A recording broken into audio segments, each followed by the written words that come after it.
people like me. You need people like me so you can point your f***ing fingers and say, that's the bad guy. That's the bad guy. That's the bad guy. That's the bad guy. That's the bad guy.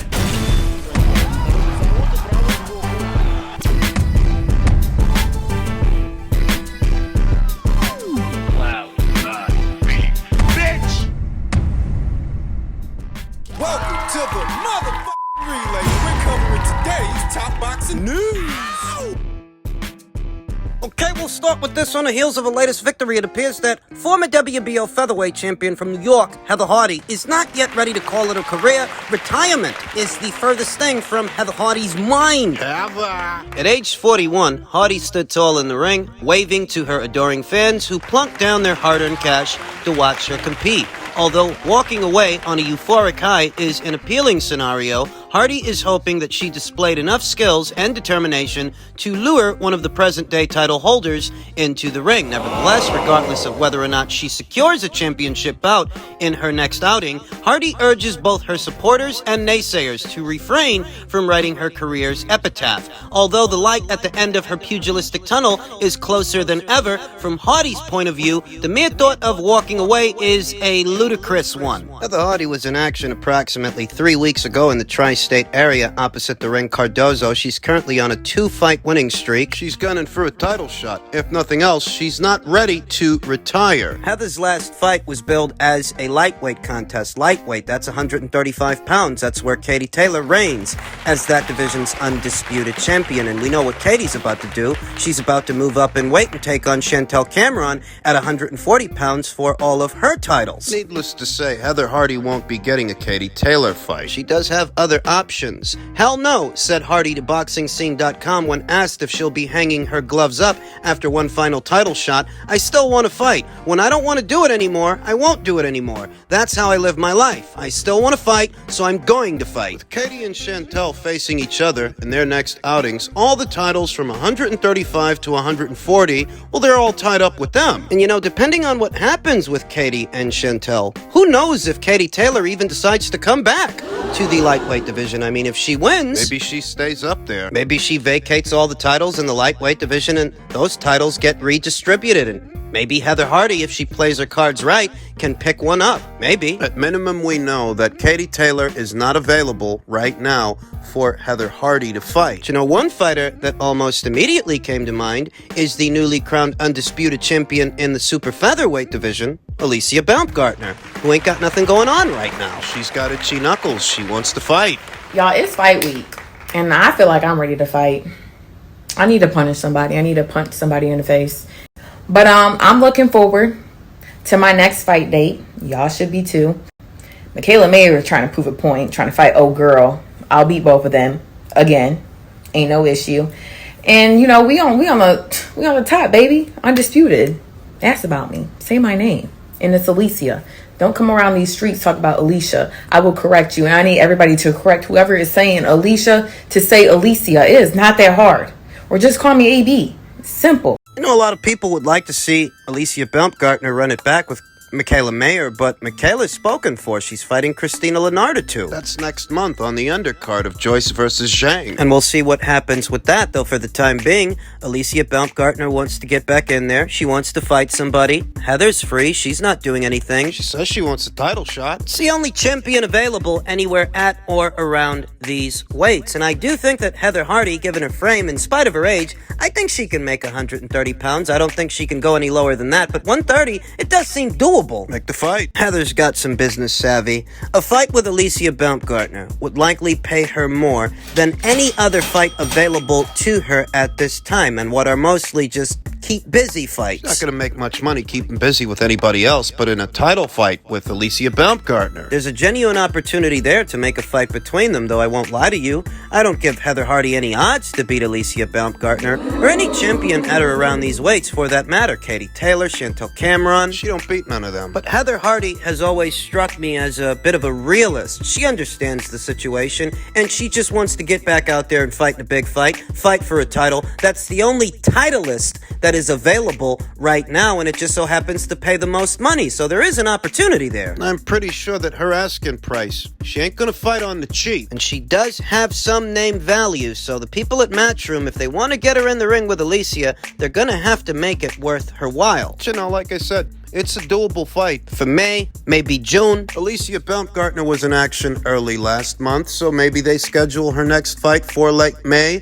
or early June. That could be her second fight of this year. We'll see. Men's light heavyweight news per tweet from Michael Benson. Eddie Hearn has stated that Joshua Buatsi has turned down well over £1 million to challenge Dimitri Bivol for his WBA light heavyweight world title. He believes Buatsi wants to fight Dan Aziz, but said Matchroom are exercising their matching rights to keep him. It appears that Joshua Buatsi's contract with Matchroom is up, but he's not out of the woods yet. And I'm not surprised to hear that he'd rather face Dan Aziz. He wants to stay domestic. I haven't soon forgotten the sound bites from the post-fight press conference after Joshua Buatsi's last fight with Craig Richards. Virgil Hunter, in so many words, said that he wants to put a couple of fights in between now and a potential Bivol fight. You can phrase it however you want. What that communicates is you don't think he's ready for that fight, and if I'm being honest, I don't either. Frame it however you want. Phrase it however you want. Though for an amateur standout like a Joshua Buatsi, a guy who when he went pro, a lot of people had a lot of high hopes, it is an indictment. Sporting a professional record of 16 wins, no losses, no draws, with 13 knockouts, having debuted as a professional way back there in 2017, you would have thought that Joshua Buatsi would be further along by now. A bronze medalist at the Olympics, a good amateur career as a professional. I expected more. Anthony Yard, who don't got the same amateur background as Joshua Buatsi, he's already fought for a world title 2 times, and he came up short 2 times, but still, the fact that he was willing to do it. You know, I kind of feel like Anthony Yard's got more marquee value in the United Kingdom than Joshua Buatsi does. In spite of having 3 losses in the column, 3 losses in his record, I think, given the account of himself that he's given in those fights, people would still pay to see him fight. Created more waves in defeat than Joshua has in victory. Than Joshua Buatsi has with his unblemished record. It is becoming more apparent that Joshua Buatsi is treading carefully, him and his team, and they're very selective as to what direction they want to go in next. I think Joshua Buatsi himself stated that he'd rather face Dan Aziz, who was in action this past weekend. Gave a good account of himself. He's over there on Sky Sports and Boxer. Was in action on the undercard of Yoka versus Takam. That Joshua Buatsi is looking at that guy as opposed to cornering a title shot for himself opposite the Ring of Champion in Dimitri Beval. That kind of gives you insights that he wants to leave Matchroom. They're not ready to let him go. Not yet. He got made an offer, which we did match, and we'll see what we do moving forward. We've offered him well over £1 million to fight Dimitri Bivol, and he turned it down. That's disappointing. We want him to fight Callum Smith or Bivol, but I think he wants to fight Dan Aziz. Josh is a great fighter, and we'll see what his future holds. I believe he can win world titles. Yeah, but does he believe it? Does Virgil Hunter? Does his team? It doesn't look like it.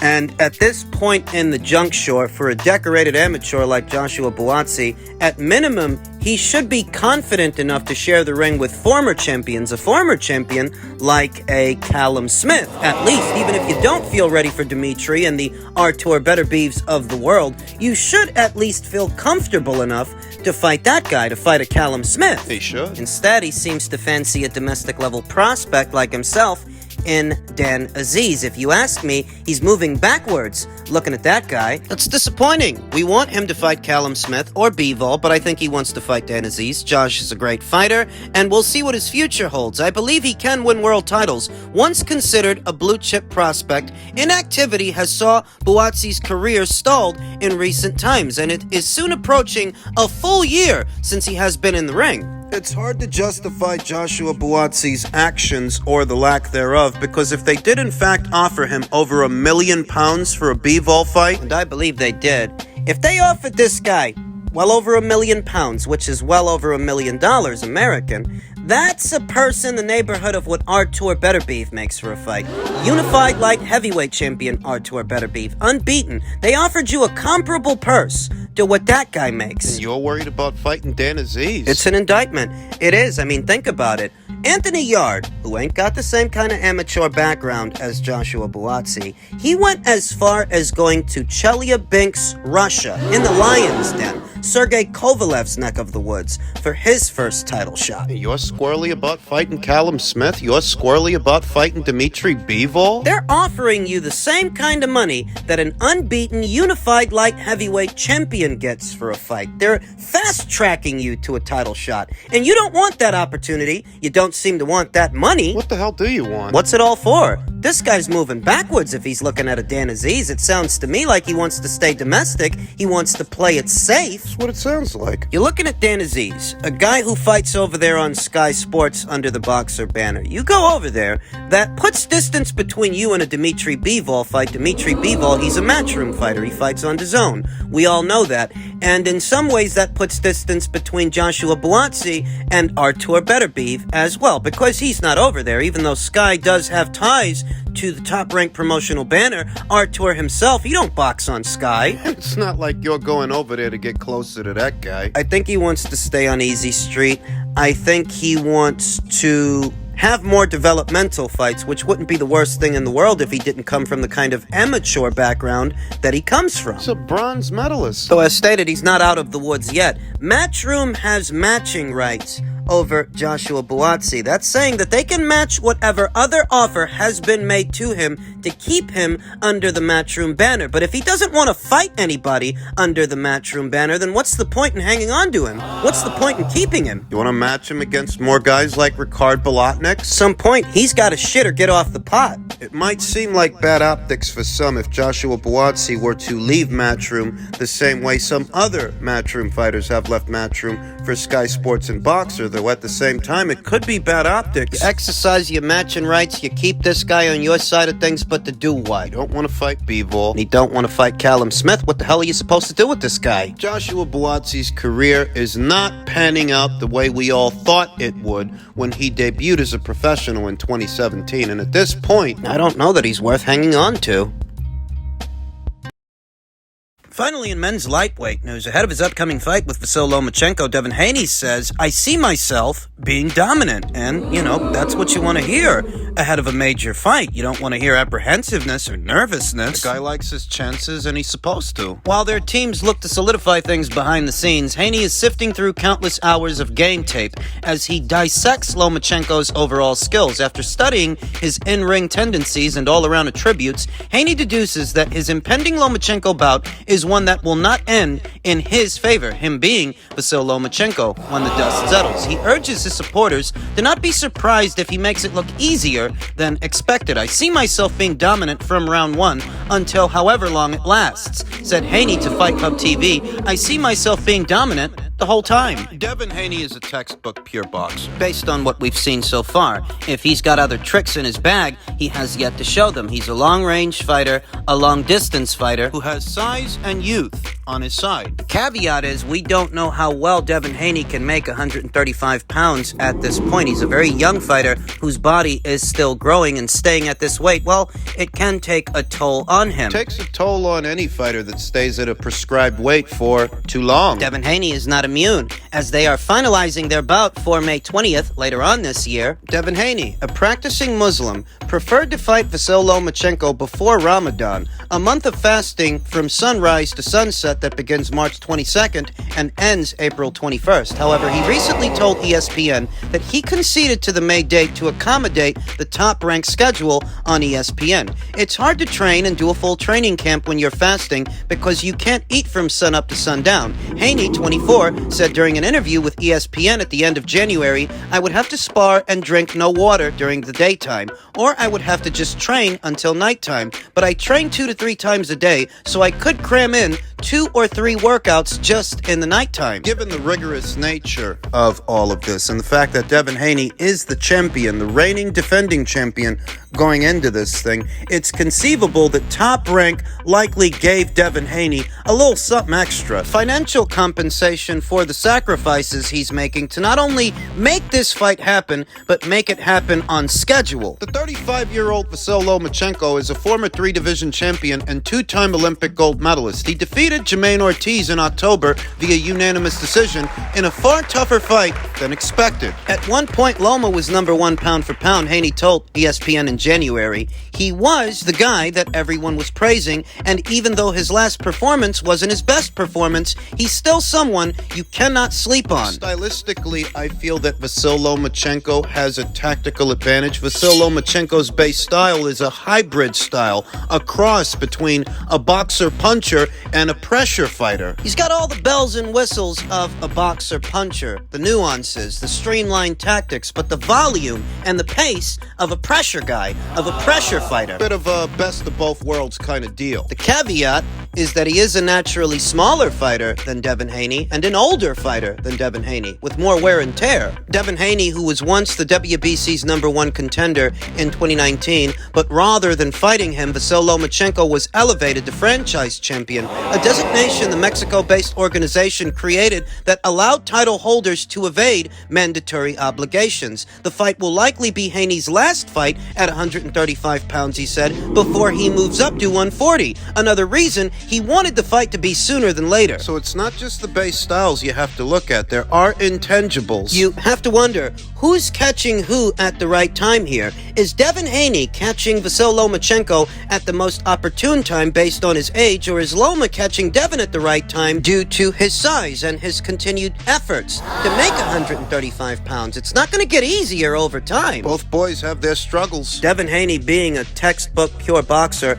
a long-distance outside fighter, outside jabber, his money punch really is his jab. It's his best and most effective punch. It sets the tone for everything else that he does throughout the course of a match, whereas Vasyl Lomachenko, he's got a more varied attack. I'd say the edge in power goes to Vasyl Lomachenko, even though he's the naturally smaller fighter. Over time, he has proven to be the bigger puncher of the two. Even if he isn't the bigger man, Devin Haney, he may be the bigger guy in the fight, bigger in terms of size, but not bigger in terms of power. Devin Haney is no power puncher. He is not a knockout merchant. He assures that his victory over Vasyl Lomachenko will be a dominant victory, warning the fans, don't be surprised if he makes it look easy. But this ain't Jorge Linares or Jojo Diaz or George Kambosos. It's hard to imagine that Devin Haney can seize control of the match throughout the entirety of it, the full 12 rounds, with just a jab, a simple jab. The pace at which Vasyl Lomachenko fights tends to wear out his opponents over time. As they get depleted and weaker, he gets stronger. Tack on that he's a volume puncher who throws punches from unorthodox angles as he cuts those angles with those fancy feet of his. I mean,